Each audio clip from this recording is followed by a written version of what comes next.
Excellencies, delegates, colleagues, ladies and gentlemen, good afternoon.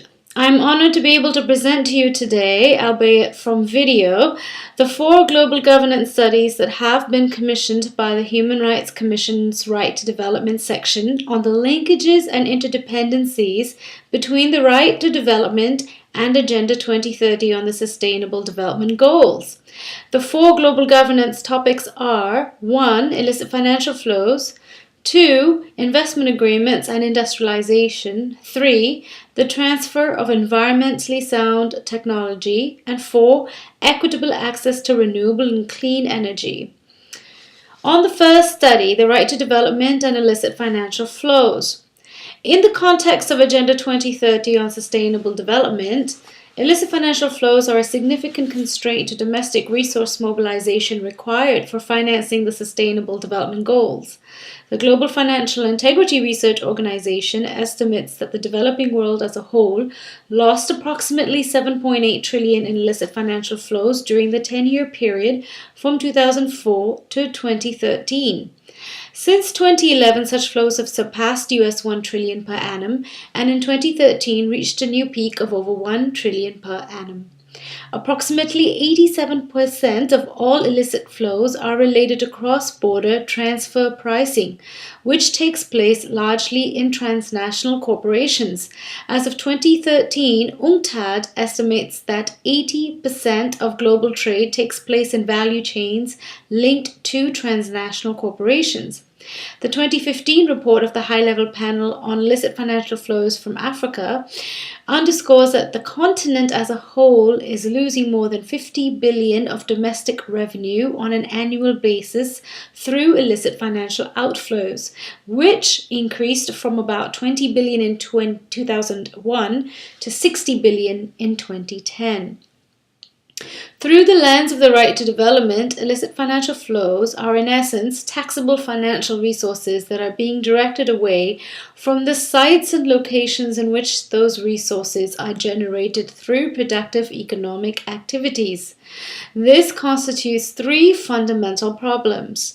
First, illicit financial flows constrain developing countries from being able to mobilize significant public financial resources which are required for inclusive and equitable social and economic development.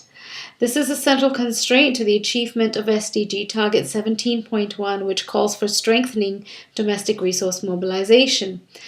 Second, illicit financial flows constitute a transfer of development finance resources from developing countries to developed countries, or from the global south to the global north, and consequently exacerbate inequalities between countries, negatively impacting the prospects of SDG 10 to reduce inequality within and among countries.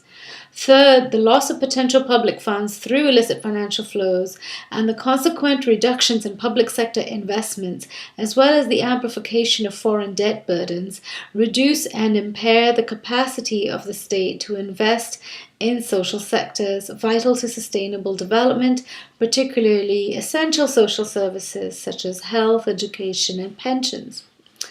The United Nations can play a unique role in view of its universal membership and the decision-making process of the General Assembly based on the sovereign equality of one nation, one vote.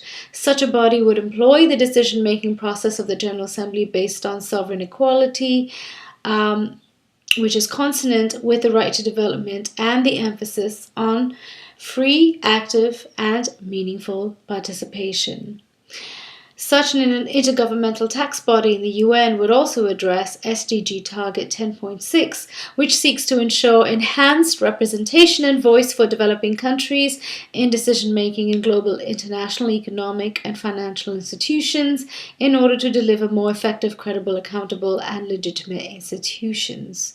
Policy recommendations to states, international organizations, the private sector, and civil society include the automatic exchange of tax information, beneficial ownership, country-by-country reporting, conducive and gender-sensitive tax policies to the state level, and human rights impact assessments, as well as international and regional cooperation for states. 2. International investment agreements and industrialization. realizing the right to development and sustainable development goals. This paper addresses provisions in international investment agreements, that of bilateral investment treaties and free trade agreements. This includes the investor-state dispute settlement system and the constraints that the ISDS poses to achieving the right to development through inclusive, equitable, and sustainable industrial development, which is envisioned by Sustainable Development Goal 9. Prohibitions on performance requirements within investment agreements, otherwise known as conditions that states design for foreign investors to meet in order to establish or operate a business in their territories, are a significant investment protection measure that impacts the ability of states to carry out industrial development policies on the national level in order to realize their right to development. Local content and local processing requirements are also prohibited in many international investment agreements, and they are necessary to facilitate SDG Target 9.B, which is on ensuring a conducive policy environment for industrial diversification and value addition to commodities. Furthermore, joint venture and domestic equity requirements, which are also limited in many investment agreements, have an explicit connection with Target 9.2 in SDG 9, which calls for significantly raising industry share of employment and GDP by 2030, and in least developed countries to double industry share of employment. Joint ventures allow local businesses in developing countries to absorb technological development skills and product or process knowledge from the foreign investor company, as well as have a voice in the direction of the company. The investor-state dispute settlement mechanism undermines the sovereignty and capacity of states to implement Article 10 of the Declaration on the Right to Development, which calls for steps to ensure the full exercise and progressive enhancement of the right to development, including the formulation, adoption, and implementation of policy, legislative, and other measures at the national and international levels. Policy recommendations to states, international organizations, the private sector, and civil society focus on policy choices, advocacy on amending the international investment agreements, interpreting international investment agreements, exploring options on performance requirements, exploring unilateral termination of investment agreements, as well as employing human rights impact assessments of trade and investment agreements for states. 3. The third study is on the transfer of environmentally sound technology, the right to development, and the Sustainable Development Goals. The definition of environmentally sound technologies is based on Agenda 21, an outcome document of the UN Conference on Environment and Development of 1992, also known as the Earth Summit. Chapter 34 of Agenda 21 defines environmentally sound technologies as those which protect the environment, are less polluting, use all resources in a more sustainable manner, recycle more of their wastes and products, and handle residual waste in a more acceptable manner than the technologies for which they were substitutes.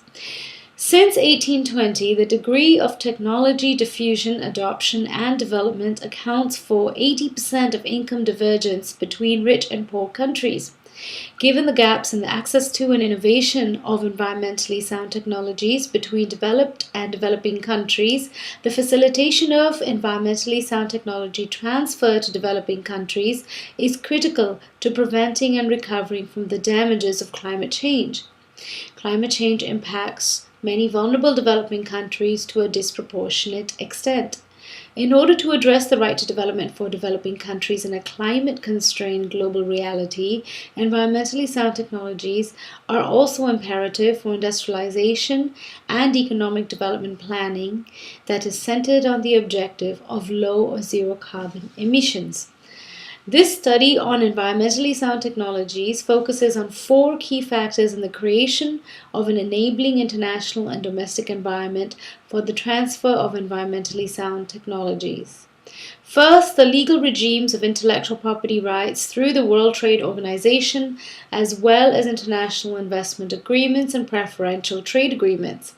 Second, the historical role of foreign direct investment as a primary channel for facilitating the transfer of technology, including the capabilities and skills generated in receiving and absorbing technological developments.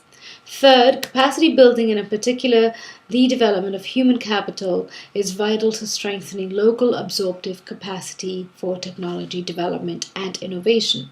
And fourth, the global governance mechanism of the UN Framework Convention on Climate Change to deliver the financial assistance, capacity building, and technological support for environmentally sound technologies in order to facilitate climate change mitigation and adaptation in developing countries. Such an enabling environment requires activating the central ethos of the Declaration of the Right to Development, that of the cooperation between states to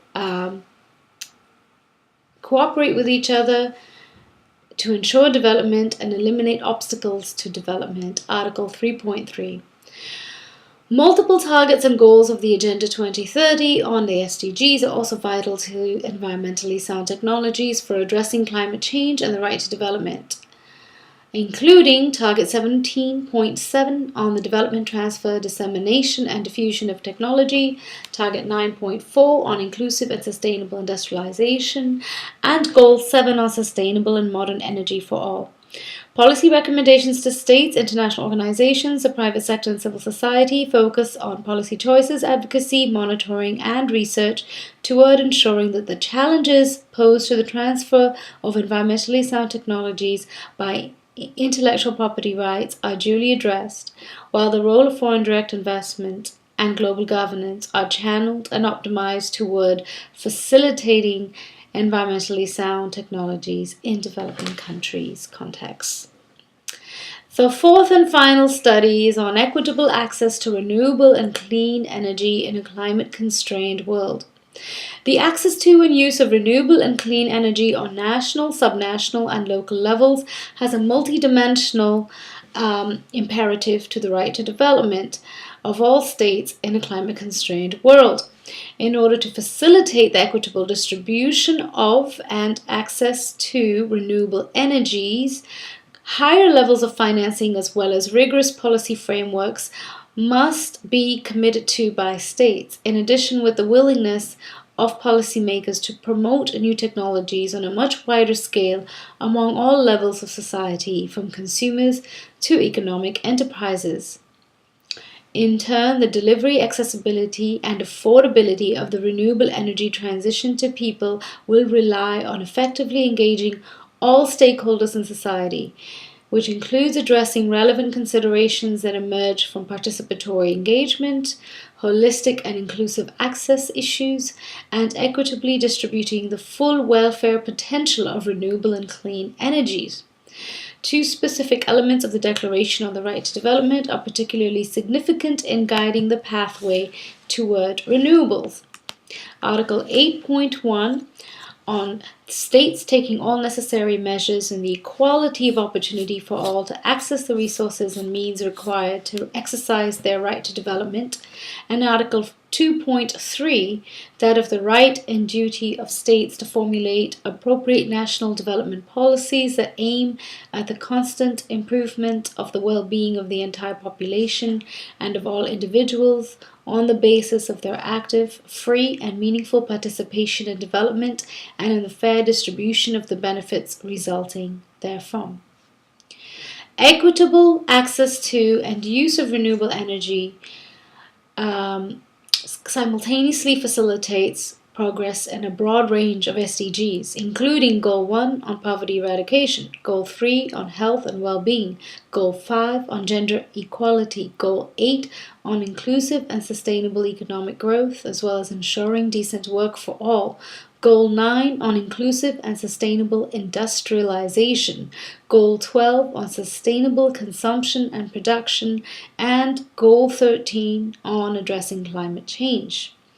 An enabling environment that supports and promotes equitable access to renewable energies will require addressing multiple dimensions of policy and regulatory frameworks across social, economic, and environmental arenas.